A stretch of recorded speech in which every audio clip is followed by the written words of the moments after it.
The important articles from the Indian constitution.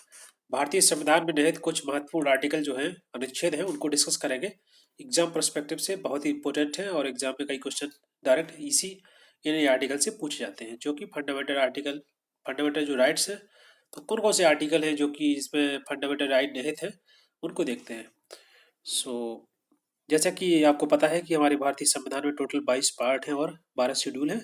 और जब से ये अडॉप्ट किया गया था हमारा भारत संविधान, तब से इसको 103 बार अमेंड किया जा चुका है। और total number of the amendment bill कितने इंट्रोड्यूस हुए अभी तक? टोटल 126।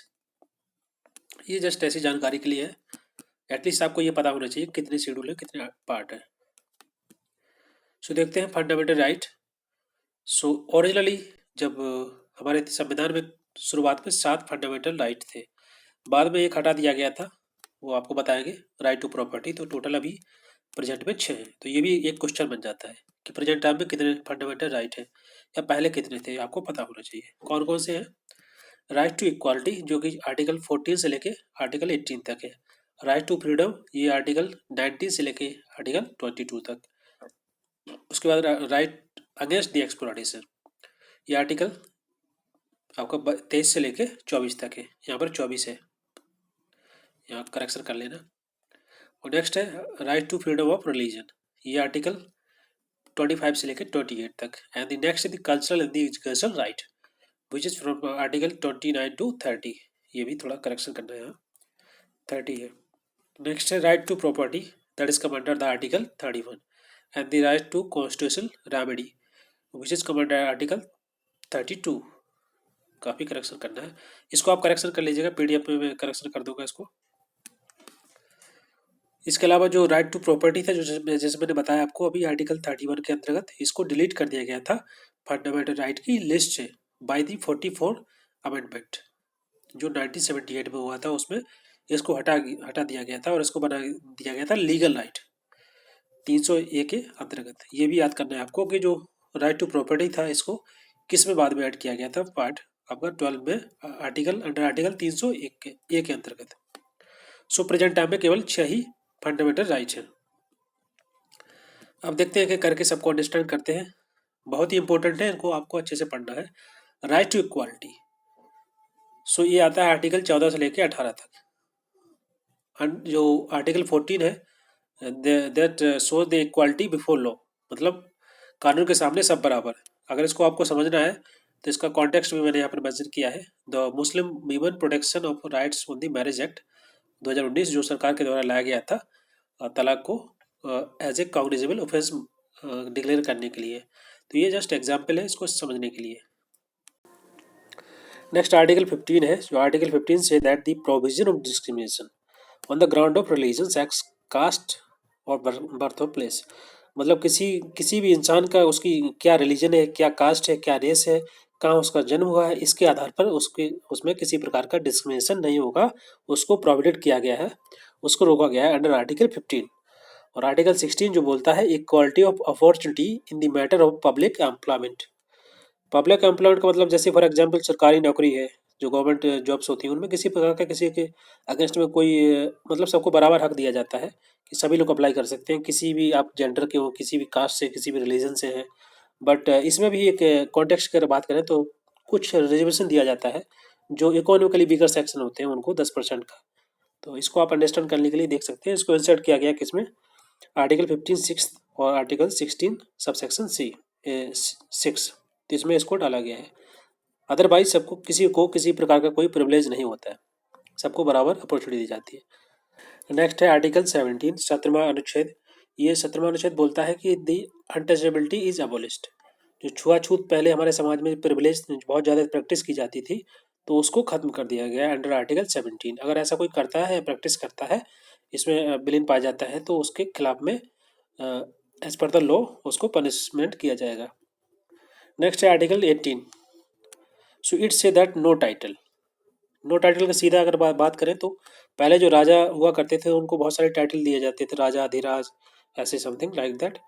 सो इस प्रकार के जो टाइटल हैं अब ख़त्म कर दिए गए हैं, किसी प्रकार को किसी को कोई टाइटल नहीं दिया जाता है। और अगर आप अभी देखें तो जो पद्म भूषण पद्म विभूषण या पद्मश्री दिए जाते हैं तो वो भी नेशनल अवार्ड है, किसी प्रकार का कोई टाइटल नहीं है किसी को। देखते हैं राइट टू फ्रीडम, जो कि 19 से लेकर 22 आर्टिकल तक मेंशन है। और 19वां जो आर्टिकल है वो बोलता है freedom of speech and expression, आपको बोलने का, आपको एक्सप्रेस करने का, ये सभी चीज़ों का अधिकार है पूरा। असेंबली, एंड आप अगर आप चाहते हैं तो एक असेंबली फॉर्म कर सकते हैं, ग्रुप फॉर्म कर सकते हैं। एसोसिएशन एंड मूवमेंट, देश के अंदर कहीं भी किसी जगह पे जा सकते हैं, ऐसा नहीं है कि आपको एक जगह से दूसरी जगह आने में किसी से परमिशन लेनी है, कहीं पे भी रह सकते हैं। एंड द प्रोफेशन, कहीं पर भी आप कोई काम कर सकते हैं, वर्क कर सकते हैं। इसमें भी कुछ जैसे कि रेजिडेंस, फॉर एग्जांपल कहीं आप अगर जाते हैं किसी ट्राइबल एरिया में तो वहाँ पर रहना इतना आसान नहीं होता है, उसमें कुछ प्रोविजन है, बट इन जनरली आप कहीं भी जाकर रह सकते हैं। Supreme Court had declared access to the internet और fundamental right under article 19A। मतलब इस चीज़ को ही बाद में ऐड कर दिया गया कि इंटरनेट एक्सेस को फंडामेंटल राइट और राइट टू फ्रीडम माना गया है। नेक्स्ट, अगर एग्जाम में पूछ लिया जाएगा तो ये भी लिख दीजिएगा, क्योंकि ये सभी चीज़ें नई करंट में है तो करंट चीज़ें ज़्यादा पूछी जाती हैं। नेक्स्ट है article 20, protection in respect of the conviction of offence. जैसे किसी के द्वारा कोई अगर कोई गलती, कोई गलत काम कर दिया गया, अनलॉफुल एक्टिविटी कर दी गई, तो उसके बावजूद भी उनके पास भी कुछ अधिकार होते हैं, कुछ राइट होते हैं उनको प्रोटेक्ट करने के लिए। जैसे कि अगर पुलिस किसी को पकड़ ले जाती है तो उसको भी विद इन द टाइम तो जो डिस्ट्रिक्ट मजिस्ट्रेट होता है उसके उनके सामने उसको प्रेजेंट करना होता है। सो ये सभी चीज़ें हैं, कुछ अधिकार होते हैं लोगों के पास। So under article 20 deal with the protection of life and the personal liberty. अपनी लाइफ को प्रोटेक्ट करना और पर्सनल लिबर्टी मतलब पूर्ण अधिकार होता है, स्वतंत्रता का, ये सभी चीज़ें आर्टिकल 21 में निहित है। Article 21 deal with the right of the elementary education. जो शुरुआती शिक्षा होती है, जो प्राइमरी एजुकेशन होती है, बच्चों को दी जाती है, उसको आर्टिकल 21 में बाद में इंसर्ट किया गया था, इसको बाद में इसमें डाला गया था, इसलिए आर्टिकल 21A लिखा है। Next article, article 22 that deal with the protection against the arrest and detention in certain cases. कुछ केसेस में अगर अरेस्ट और डिटेन किया जाता है तो उसके उसमें भी कुछ अधिकार होते हैं लोगों के पास प्रोटेक्ट करने के लिए अंडर आर्टिकल 22। अब देखते हैं राइट अगेंस्ट द एक्सप्लॉयटेशन। अगर किसी का किसी प्रकार का कोई एक्सप्लॉयटेशन हो रहा है तो उसको रोकने के लिए भी अधिकार होते हैं, फंडामेंटल राइट है, आर्टिकल 23 से लेकर 24 तक। सो तीसरा 23वां जो आर्टिकल है, अनुच्छेद 23, वो डील करता है provision of traffic in human beings and force labour. मतलब किसी से कोई ज़बरदस्ती काम नहीं करा सकता, फोर्स लेबर नहीं करा सकता, और ह्यूमन ट्रैफिकिंग को बैन किया गया है, उसको प्रोहिबिट किया गया है। जैसे कि जो बच्चियां होती हैं या फिर गर्ल्स या महिलाएं, उनको उनका ट्रैफिकिंग की जाती है तो वो गलत है, उसको प्रोहिबिट किया गया है अंडर आर्टिकल 23। और 24 आर्टिकल बोलता है provision of children in factories. Factory में जो काम करते हैं छोटे छोटे बच्चे, तो उसको भी रोका गया है इस आर्टिकल 24 के अंतर्गत।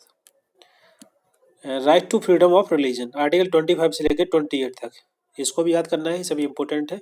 सो आर्टिकल 25 बोलता है deal with the freedom of conscience and free profession practice and the propagation of religion. कोई भी अपने धर्म का प्रोपगेट कर सकता है, उसका प्रचार प्रसार कर सकता है, प्रोफेस कर सकता है, किसी किसी की पूजा पाठ कर सकता है, प्रैक्टिस कर सकता है, कोई किसी पर बाउंडेशन नहीं है, सभी फ्री है।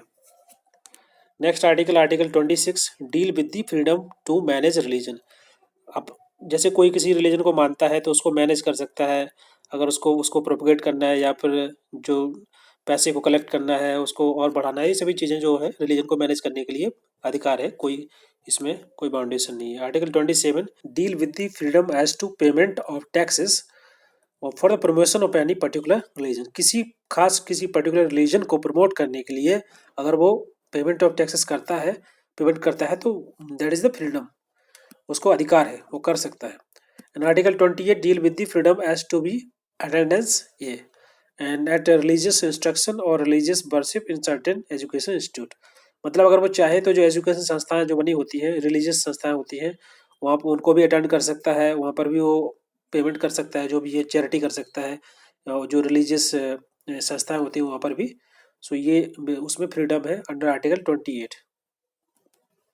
यहाँ पर जो ये है इसको हटा दीजिएगा, मिसप्रिंट है। Freedom as to attend at a religious instruction और रिलीजियस वर्शिप, ये सभी चीज़ें हैं। नेक्स्ट है cultural and the education right. So सांस्कृतिक और शिक्षा का जो अधिकार है वो आर्टिकल 29 और 30 में मेंशन है। आर्टिकल 29 बोलता है that deal with the protection of language, script and culture of the minorities. जैसे कि ट्राइबल आदिवासी समुदाय है या फिर जो माइनॉरिटीज होती है, जिनकी संख्या कम होती है समाज में, मतलब वो माइनॉरिटी में आते हैं, तो उनका कल्चर, उनकी स्क्रिप्ट, उनकी लैंग्वेज को बचाना, उनको प्रोटेक्ट करना, that is come under article 29। और article 30 that deal with the right of minorities to establish and administer educational institutions. जो माइनॉरिटी है उनको अधिकार होता है, और जिसमें आर्टिकल 13 में ये अधिकार निहित है, जिसमें वो एजुकेशन संस्थाएं जो है उनको बना सकते हैं, उनको एडमिनिस्टर कर सकते हैं, उनको एस्टैब्लिश कर सकते हैं। तो ये सभी है आर्टिकल 29 और 30 के अंतर्गत। So next is right to constitutional remedy under article 32। जो अनुच्छेद 32 है, इसमें कॉन्स्टिट्यूशनल रेमेडी को मेंशन किया गया है। सो जैसे कि अगर किसी भी इंसान, किसी भी पर्सन के फंडामेंटल राइट अगर वायलेट होते हैं, तो डायरेक्ट सुप्रीम कोर्ट जा सकता है अपने फंडामेंटल राइट को इन्फोर्स कराने के लिए, और वहाँ पर सुप्रीम कोर्ट के द्वारा बहुत सारे आदेश दिए जाते हैं, परमादेश। और सो हम उसको देखेंगे रिट्स के माध्यम से, कौन कौन से हैं वो। इसको बोला जाता है हैबस कॉर्पस, मैंडेमस, तीसरा है आपका प्रोविजन, चौथा है सर्सरारी, और पांचवा है क्यूबरंटो। तो इनके माध्यम से सुप्रीम कोर्ट आदेश देता है उनके किसी भी इंडिविजुअल पर्सन के जो फंडामेंटल राइट है उनको इन्फोर्स कराने के लिए। सो देखते हैं कि करके। So the first, that is the first writ है, इसको बोलते हैं हैबस कॉर्पस। इसका मतलब होता है टू हैव द बॉडी, या बोल सकते हैं टू प्रोड्यूस द बॉडी। सो ये जो टू प्रोड्यूस द बॉडी मतलब है कि यहाँ पर कोर्ट आदेश देता है किसी प्राइवेट इंडिविजुअल को या फिर स्टेट को, या जैसे कि पुलिस है, पुलिस ऑफिशियल है, किसी को कोई कन्विक्ट है या किसी के द्वारा कोई ऑफेंस किया गया है, अगर उसको पकड़ के रखा हुआ है और उसको कोर्ट के सामने नहीं लाया गया, तो ये जो रिट्स है, आदेश है, ये जारी किया जा सकता है सुप्रीम कोर्ट के द्वारा, कोर्ट के द्वारा। नेक्स्ट है मैंडेमस। मैंडेमस का मतलब होता है बी ऑर्डर और बी कमांड। सो इसको बोल सकते हैं ये बेसिकली इशू किया जाता है पब्लिक ऑफिशियल के अगेंस्ट में, और उनसे पूछा जाता है कि उनकी बेसिकली जो ड्यूटी है, उनका जो ऑफिशियल वर्क है, वो परफॉर्म अगर नहीं कर रहे हैं तब तो लेकिन इसमें जो प्रेसिडेंट होते हैं या फिर सीजीआई जो चीफ जस्टिस ऑफ इंडिया है, या इसके अलावा जो प्राइवेट पर्सन है, उन पे नहीं होता, केवल पब्लिक ऑफिशियल जो होते हैं, जैसे कि कोई भी ऑफिसर है एक्सेप्ट प्रेसिडेंट और सीजीआई, इनको सब छोड़ के, तो उनके अगेंस्ट में ये जो आदेश है जारी किया जा सकता है कोर्ट के द्वारा। उनसे पूछा जा सकता है कि जो उनकी जो ऑफिशियल ड्यूटी है कि वो परफॉर्म नहीं कर रहे हैं या कर रहे हैं, उसको उनकी जो ड्यूटी है उसको। नेक्स्ट है प्रोविजन। प्रोविजन का मतलब होता है टू फॉरवर्ड। ये बेसिकली हायर कोर्ट के द्वारा लोअर कोर्ट को दिया जाता है आदेश कि उनकी जो जुरिडिक्शन है, उनका जो वर्क है, उसको उसी लिमिट में रहे, मतलब एक उनकी वो अपने जुरिडिक्शन को एक्सीड ना करें। जैसे फॉर एग्जांपल, जैसे कोई हाई कोर्ट में कोई कोई पर्सन जाता है अपना केस लेकर के, और जबकि जो केस है वो सुप्रीम कोर्ट का है, वो हाई कोर्ट में जाता है और हाई कोर्ट से उसको उस पर कोई जुरिडिक्शन दे दी जाती है या फिर कोई आदेश दे दिया जाता है। अगर सुप्रीम कोर्ट को पता चलता है या किसी के द्वारा बताया जाता है, तो सुप्रीम कोर्ट उस पर आदेश देता है लोअर कोर्ट को कि आपकी जो जुरिडिक्शन है वहाँ तक नहीं है, इसलिए आप उस पर आप वर्डिक्ट ना दें, ये काम सुप्रीम कोर्ट का है। तो इसको बोलते हैं प्रोविजन, उसको रोक देना या उसको रोकना। नेक्स्ट है सर्सरारी। इसका मतलब होता है कि टू बी सर्टिफाइड और टू बी इन्फॉर्म, मतलब कि जैसे कि कोई केस है, काफ़ी समय से पेंडिंग कोई केस है, अगर वो जो लोअर कोर्ट है उनके पास पड़ा हुआ है, तो जो सुप्रीम कोर्ट होगा वो आदेश देगा कि भाई जो पुराना केस है आप ट्रांसफ़र कर दीजिए, क्योंकि काफ़ी लंबे समय हो गया, इसलिए उसको इसको इसको बोलते हैं टू बी इन्फॉर्म या to be certified, to to transfer the case, simple word में अगर बोले तो। नेक्स्ट है क्यू वारंटू। क्यू वारंटू मतलब होता है व्हाट इज योर अथॉरिटी, कि इसको हिंदी में बोलते हैं अधिकार प्रेक्षा। ये कोर्ट के द्वारा इसको इशू किया जाता है इंक्वायरी करने के लिए, कि जैसे किसी भी पर्सन के द्वारा किसी पब्लिक ऑफिस में उसके द्वारा कोई क्लेम किया जा रहा है, तो किस किस आधार पर वो क्लेम कर रहा है, बाई व्हाट अथॉरिटी। जैसे फॉर एग्जांपल कोई पर्सन जाता है कहीं पर जाके, और उस ऑफिस को, जैसे फॉर एग्जांपल कहीं कोई सरकारी ज़मीन है और किसी के द्वारा क्लेम की जा रही है, तो इस प्रकार के में जो कोर्ट होगा वो आदेश देगा कि आपकी क्या अथॉरिटी है, आप किस आधार पर बोल रहे हैं, कि आप किस आधार पर क्लेम कर रहे हैं। तो ये सब चीज़ को इसमें क्यू वारंटो के अनुसार इसमें आदेश दिया जाता है कोर्ट के द्वारा। आई होप आपके समझ में आ गया, आपको पाँचों को, ये चार पाँचों हैं, इनको याद करने की ट्रिक मैं बता देता हूँ। इसका जो पहला है लेटर है, इसको ऐसे कर लीजिए आप, HMPCQ, habeas corpus, mandamus, provision, certiorari और क्यू वारंटो। इसको तो याद कर ही सकते हैं, HMPCQ।